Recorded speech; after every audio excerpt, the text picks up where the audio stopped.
Apa hubungan taktik perang Putin di fase keempat ini dengan akan membuat dunia dalam keadaan depresi? Bagaimana memahami Amerika yang memiliki 80 pangkalan militer di dunia? Dan apa strategi Tiongkok mengepung dunia dengan membeli 80 pelabuhan di berbagai negara dunia yang semuanya bisa goncang dengan taktik perang fase keempat yang diubah Putin dari rencana awalnya penaklukan Ukraina menjadi menantang hegemoni dunia? Sahabat, melihat perang Ukraina yang secara berita mulai meredup, kemudian ditutup dengan berita Shanghai dan 23 kota Tiongkok terpapar gelombang 4 virus, di mana di sisa dunia mulai menganggap corona sebagai endemik seperti flu karena obat-obatan dan vaksin produk Big Pharma sudah berhasil kampanye jualannya. Sehingga walau banyak masih ke depannya keterpaparan, obat barang dagangan sudah aman jualannya. Pasar sudah tercipta. Supply Big Pharma sudah tersedia. Orang-orang pejabat-pejabat pemerintah di berbagai dunia sudah dipegang semua oleh Big Pharma. Kampanye tak perlu lagi masif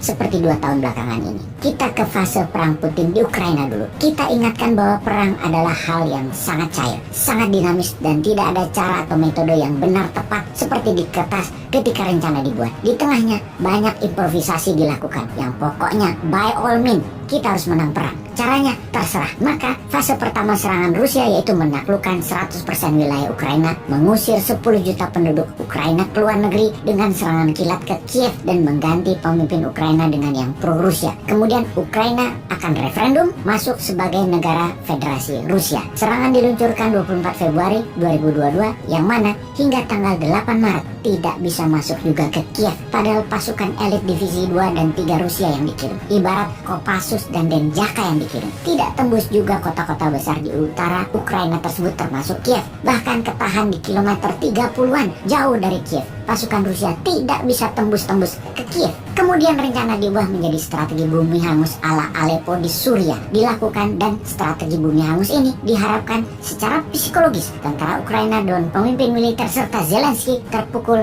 kemudian menyerah. Ternyata hal itu tidak terjadi. Fase 3 pada sekitar 28 Maret seluruh pasukan di utara Ukraina ditarik mundur, difokuskan ke kota-kota besar, kota pertahanan terkuat dari Ukraina di sisi timur Ukraina dan sisi selatan Ukraina. Itu semua diperkuat oleh Rusia. Mereka hanya mempertahankan wilayah yang banyak keturunan Rusianya. Itu aja yang difokuskan. Secara pencapaian militer, Rusia berhasil menaklukkan 20% wilayah Ukraina dan ini solid win alias kemenangan mutlak. Namun di 80% wilayah Ukraina masih belum banyak kemajuan. Apakah Rusia masih mau maju mengambil seluruh wilayah Ukraina? Ini kita lihat di fase keempat yang di hari ke-60-an mulai dilakukan. Apa taktik perang yang dilakukan di fase keempat ini oleh Putin? Rusia mengepung dan tidak menyerang frontal, namun perlahan. Dia mengistirahatkan tentara utama, dirotasi tentara kedua. Atau kalau kita ilustrasikan, setelah Kopassus masuk, saat ini Kostrad yang masuk. Tidak perlu military agresif, tetapi mempertahankan dengan kepungan. Ala Salahuddin Al-Ayyubi mengepung Yerusalem di Perang Sabil. Tujuannya adalah membuat rakyat Ukraina kelaparan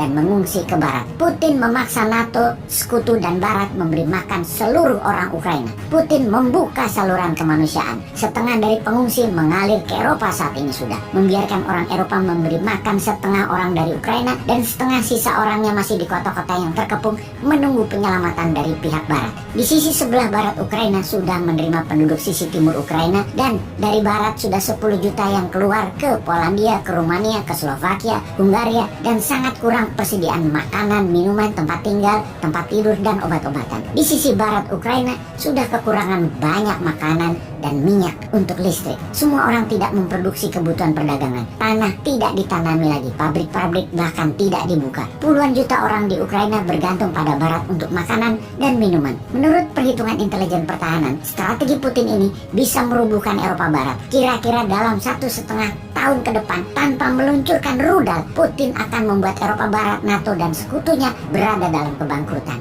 Di fase keempat ini, strateginya adalah Putin mengepung. Sementara pihak NATO tadinya berpikir Putin gagal di Ukraina. Namun, menaklukkan 20% wilayah bagi pihak Rusia adalah kemenangan. Pihak NATO juga berpendapat semakin panjang perang Rusia akan merugi. Ternyata ketika strateginya mengepung seperti dilakukan sekarang, di mana pengungsi didorong ke barat, ini adalah taktik perang yang pihak barat tidak pernah bayangkan akan menerima 30 juta manusia pengungsi. Dikasih makannya bagaimana? Tinggalnya di mana? Eropa Timur, negara yang menerima pengungsi, mulai teriak-teriak sekarang kehabisan makanan, yang mana harga-harga makanan dunia dunia itu naik. Pasukan Ukraina yang menanti dengan perang gerilya tidak bisa menyerang karena menerima ribuan orang mengungsi sekarang seakan-akan menjadi tameng. Dalam fase keempat ini membingungkan dunia pastinya. Banyak ahli militer berpendapat bahwa Rusia tidak berani melakukan perang panjang, tetapi kenyataannya adalah sebaliknya. Ini adalah perang panjang yang dimainkan Rusia. Efeknya sekarang yang akan terjadi pada dunia apa? Harga minyak bumi dan gas alam dan kebutuhan pokok dunia pasti naik tinggi. Daya beli penduduk dunia turun akibat slowdown ekonomi 2 tahun terakhir karena pandemi. Feeling ya ini ya, feeling sekali lagi ya. Dapat dipastikan bukan analisa ini. Amerika akan resesi. Ekonomi dalam negeri Amerika akan berat di tahun ini yang akan membuat dunia menjadi turun juga daya belinya. Namun Tiongkok secara ekonomi akan menguat. Begitu juga India akan menguat. Di mana efek Amerika yang menurun tadi bisa membuat Amerika murka daripada Tiongkok terus menguat. Kemudian Rusia menang perang, lebih baik dijadiin perang dunia ketiga.